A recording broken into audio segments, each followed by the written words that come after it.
Good morning, students. Today we can see the next group of plants which comes under the plant kingdom, that is the gymnosperms. The term gymnosperms means naked seeds. Gymnos means naked and sperma means seeds. That is, these are the plants in which the ovules are not surrounded by an ovary wall, and it will be remaining exposed before or even after the fertilization. Okay, so these are plants in which the ovules are not surrounded by or not enclosed by an ovary wall. Okay, and after fertilization the ovules will be developing into the seeds, isn't it? And these seeds are also not covered. That's why they are said to be as naked seeds. The term gymnosperms is given to such group of plants which produce seeds which are not covered by or not enclosed by the fruit. Okay. Now these gymnosperms include the medium-sized trees or tall trees or even the shrubs. One of the gymnosperm, that is the giant redwood tree sequoia, is one of the tallest tree species which comes under the gymnosperms. Okay, it is the tallest tree. What is its name? It is sequoia is the name of the tallest tree which comes under the gymnosperms. When we see the root is taproot. What do you mean by taproot? The root which arises from the radicle of the embryo present inside the seed, which will be developing into the primary root. Okay, and this primary root will be developing secondary roots, and from the secondary root tertiary roots will be arising. So such a root system we say it as the taproot. So the gymnosperms possess the taproots. Okay, then in some of the plants the root will be seen in association with the fungi. Okay, in some genera like the Pinus, the roots will be seen growing in association with the fungi, and that forms the mycorrhiza. Myco means fungi, rhiza means root. Okay, so in Pinus, the root of this Pinus plant will be showing symbiotic association with the fungi. What is meant by symbiotic association? It is the association of two different types of organisms. That is, two different types of organisms will live together, in which both are benefited from each other. That is symbiotic association. Okay, now how they are benefited? The roots will be getting nutrients which are absorbed by the fungi. The fungi will be absorbing water and minerals from the soil, and it will provide it to the plants. Okay, thus the plant is benefited. Now the plant will be synthesizing the food by photosynthesis, and that food will be provided to the fungi. So thus the fungi is benefited. Okay, that's why we say it as symbiotic associationship. Okay. So I hope you understood this. So this is the association between fungi and the root of higher plants like Pinus, and that association is called mycorrhiza. Okay, so here you can see this is the root of the Pinus plant, and here these are the fungal growths. Okay, the fungi will be growing like this. They will be so the surface area for absorption is increasing, so they can absorb more amount of water as well as minerals and provide it to the plants. Okay. In some other plants, for example, if you take Cycas, they are having specialized roots called coralloid roots. Coralloid means it is coral-like. Coral means, there is a phylum which comes under the animal kingdom, that is Coelenterata, in which there are organisms which form the coral reefs. Okay, what will be formed? Coral reefs you might have seen. In the ocean it will be there. You might have seen in pictures, isn't it? So that is corals. So it is similar to that of the corals in structure. That's why it is said to be as coralloid roots. Okay, these are specialized roots which are associated with nitrogen fixing bacteria.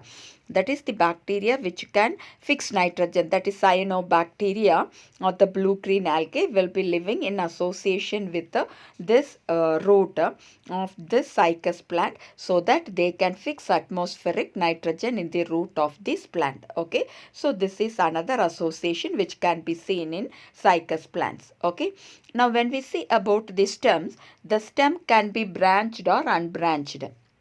It is branched in plants like Pinus and citrus. You see here it is branched, isn't it? Like so many branches are there.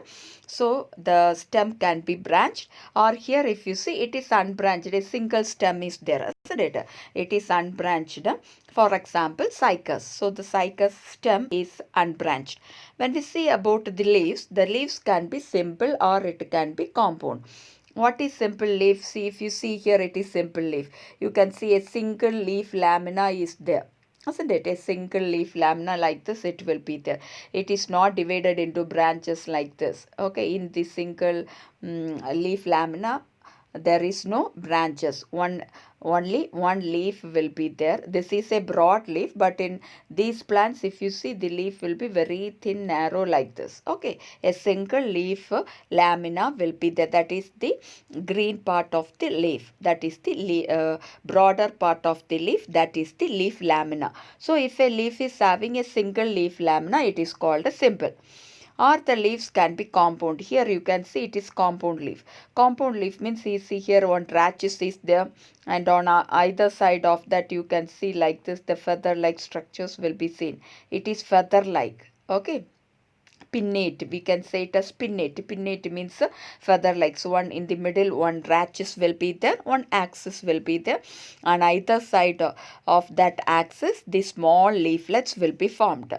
Okay, that we can say it as a compound leaf. Okay, so compound leaves means many small leaves will be present in one axis. Okay, in simple leaf only one leaf will be there in one axis. Okay, that is the difference between simple and the compound leaf. So some of them are having simple leaf and some have a compound leaf. For example, if you take Pinus, you can see it is simple leaf. Here it is simple leaf. Okay, but if you take the Cycas, it is compound leaf. Here one rachis is there, on either side of the rachis this leaves will be present. Okay, small minute leaves will be there. So this we can say it as a compound leaf. Okay, then the leaves are well adapted to withstand extreme temperature, humidity and wind.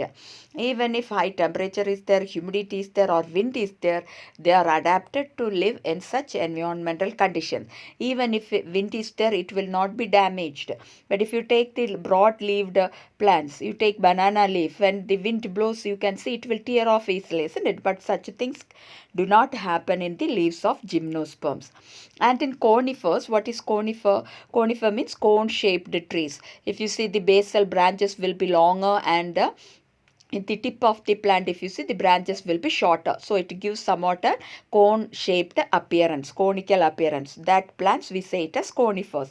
In conifers, the leaves are needle-like.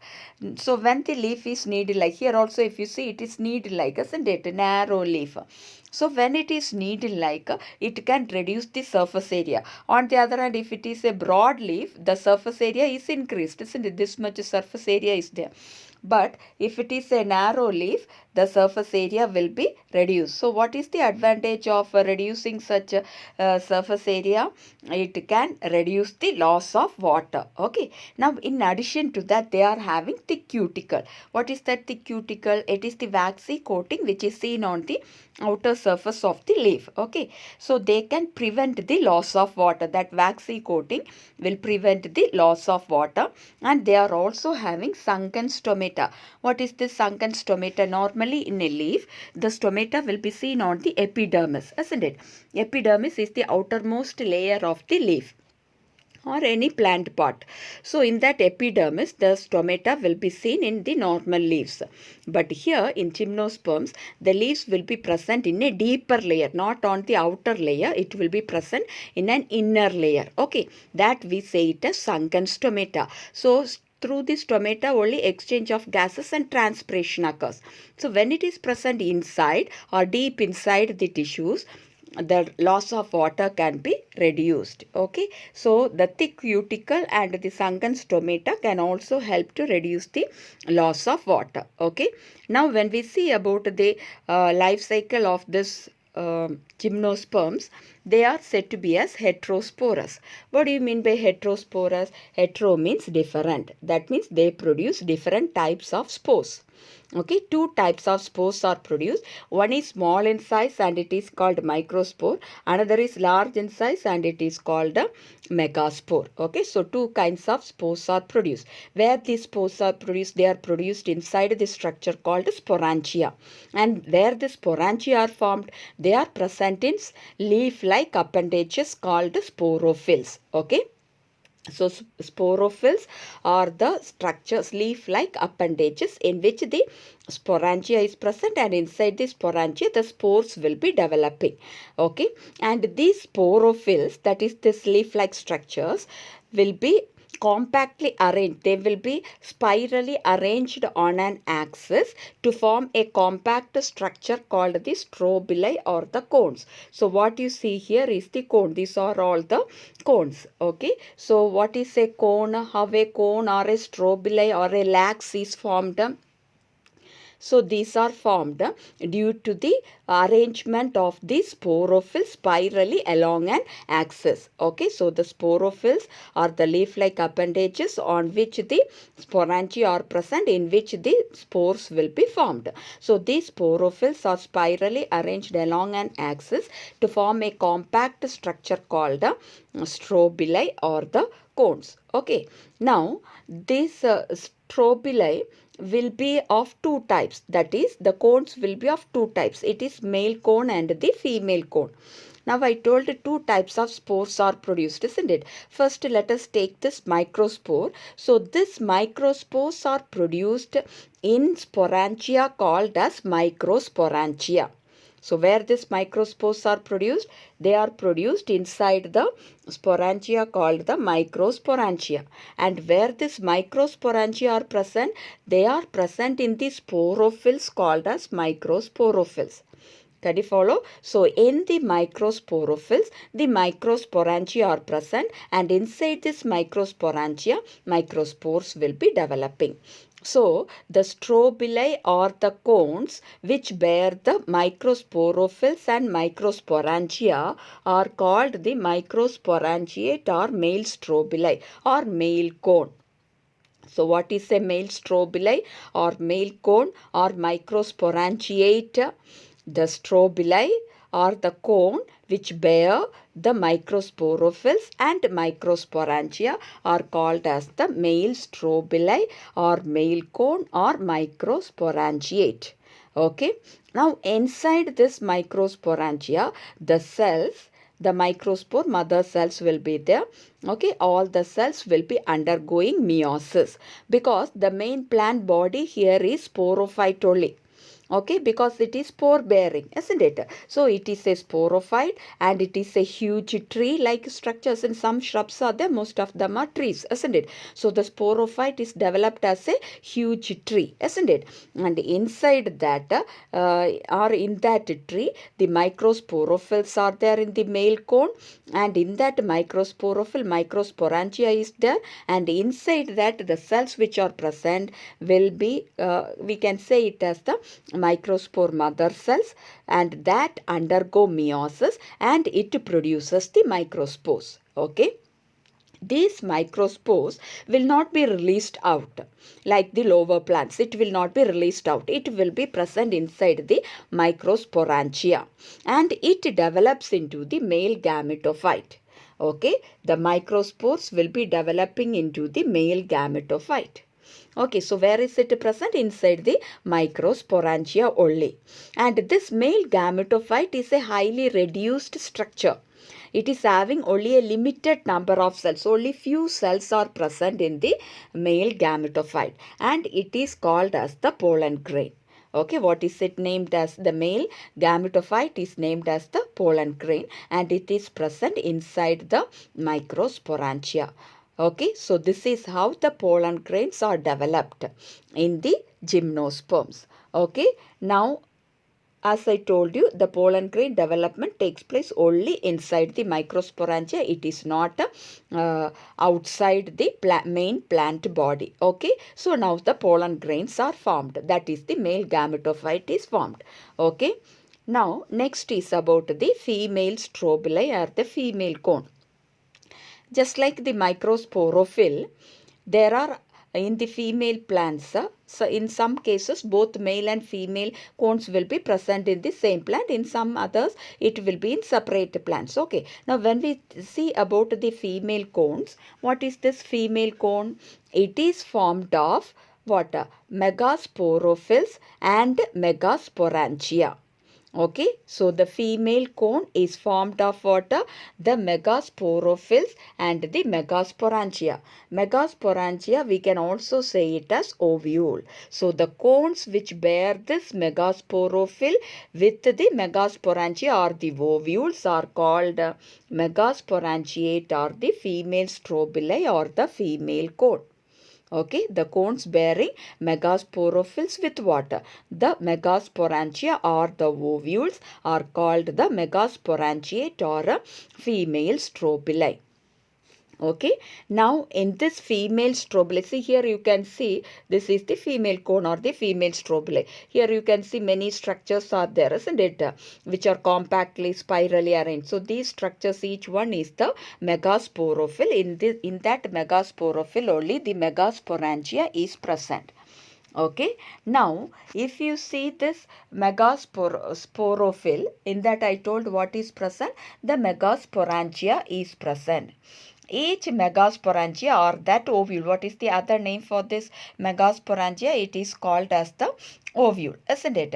This ovule or the megasporangia will be having a mass of cells called the nucellus. Okay, it is having the ovule or the megasporangia is having a mass of cell inside it called the nucellus. And this nucellus are surrounded by envelopes. They are protected by envelopes.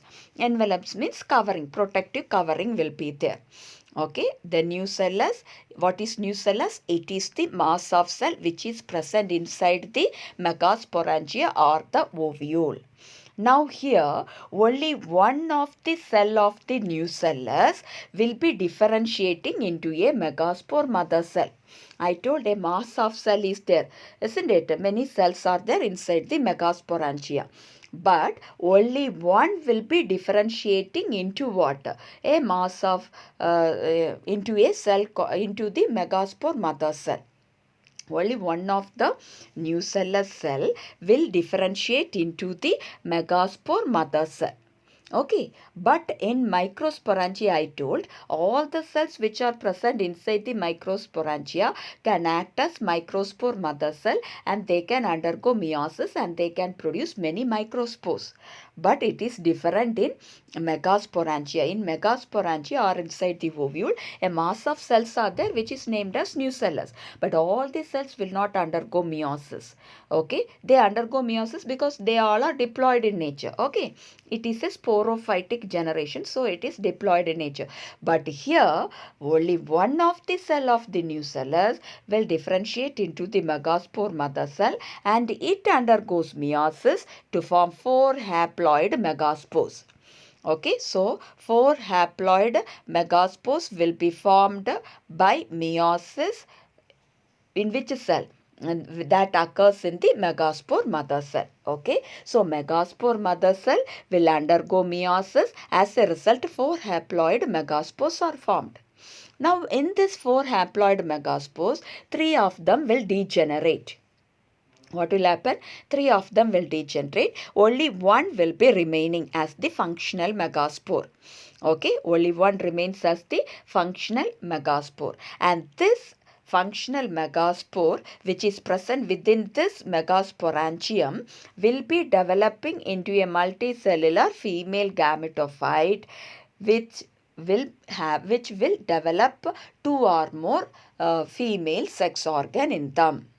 Okay, so that single megaspore which is present inside the megasporangium, this single megaspore which is present inside this megasporangium will develop into a multicellular female gametophyte. Now it develops into what? A female gametophyte. It is multicellular in nature. And this female gametophyte is present in the megasporangium only. It is not released out. Okay. And this gametophyte actually it is reduced to few cells. Okay, many cells will not be there. It will be a multicellular structure only, but few cells will be there. Okay, then it will be bearing 2 or more archegonia. What is archegonia? It is the female sex organ. Okay, so in the female gametophyte develops the female sex organ called the archegonia, and inside this archegonia what will be developing? Ovum or the egg will be developing inside the archegonia. Can you follow? I hope you might have understood this. And as I told you, the male and female cones can be seen in the same tree. For example, Pinus, or it can be seen in different trees, Cycas. So, Cycas, male cone is present in male plant, female cone will be present in female plant. So, female plant will be having female gametophyte, and female gametophyte will develop the archegonia. But if you take Pinus, both the male and the female cones will be present in the same plant. Okay, so they can be seen nearby. Okay, I hope you might have understood up to this. Okay. In bryophytes and pteridophytes, we have seen that when the spores fall down, they will develop into a male or female gametophyte, which is having an independent free living life, isn't it? But here in gymnosperms, it is not like that. Okay, the spores will remain in the sporophytic generation itself, and within the main sporophytic plant body itself, within the microsporangium, the microspores will develop into a male gametophyte. Same way inside the megasporangium, what will happen? The megaspore will develop into the female gametophyte. Okay, so we have seen already the pollen grains are produced. What is that pollen grain? It is the male gametophyte. The pollen grain or the male gametophyte which is developed inside that microsporangium, when it is matured, it will be released. Okay, it will be, see in the picture, if you see yellow dot like structures, you can see that is what these are the pollen grains. So they will be released from the microsporangia. Okay, and then they will be carried by the wind current. Okay, air current will be carrying these pollen grains which are released from this microsporangia. Okay, now they come in contact. When they pass through that air current, they will be coming in contact with the opening of the ovules. Okay, so this is the female cone. In this female cone, the megasporophylls are there. The megasporophylls will be having the megasporangium or the ovule. Okay, so in this megasporangium or the ovule, the pollen grain will reach. Okay, so when it reaches there, when it lands on to that opening of the ovule or the megasporangium present on the megasporophyll, it starts germinating. Okay, what will be germinating? A pollen tube will be germinating. Okay, this pollen tube will be carrying the male gametes in it. The pollen tube, it is just from the, if this is the pollen grain, from that a pollen tube will be developing like this. Okay, and this pollen tube will be carrying what? The male gamete in it. Now this male gamete will be discharged or released near the mouth of the archegonia. So inside the ovule means megasporangia, what is present? The female gametophyte. The female gametophyte contains what? Archegonia. Inside the archegonia, what is present? Egg or ovum is there. So in the mouth of the, or in the opening of that archegonia, the pollen tube will be reaching and releasing its contents. That is, it will release the male gametes. Okay. Now what happened? This male gamete reaches the female gamete and it will be fertilizing. Okay, so fertilization or fusion occurs between the male gamete and the female gamete. As a result, what will be formed? A diploid zygote will be developing. Okay, this diploid zygote develops into an embryo and the whole ovule will be developing into the seed. What happens after fertilization? Zygote develops into the embryo and this ovule will be developing into the seeds. And the seeds will not be covered because no fruits will be developing. So it will not be covered, and the seeds, when they fall down, they develop into a new sporophytic generation, that is the main plant body. So here in gymnosperms, the gametophyte is very much reduced to few cells stage, isn't it? Only few cells will be there, but if you see the sporophyte, it is the dominant phase, and it forms the main plant body, and it forms the huge tree-like structure. Okay, so this is about the gymnosperms. Okay.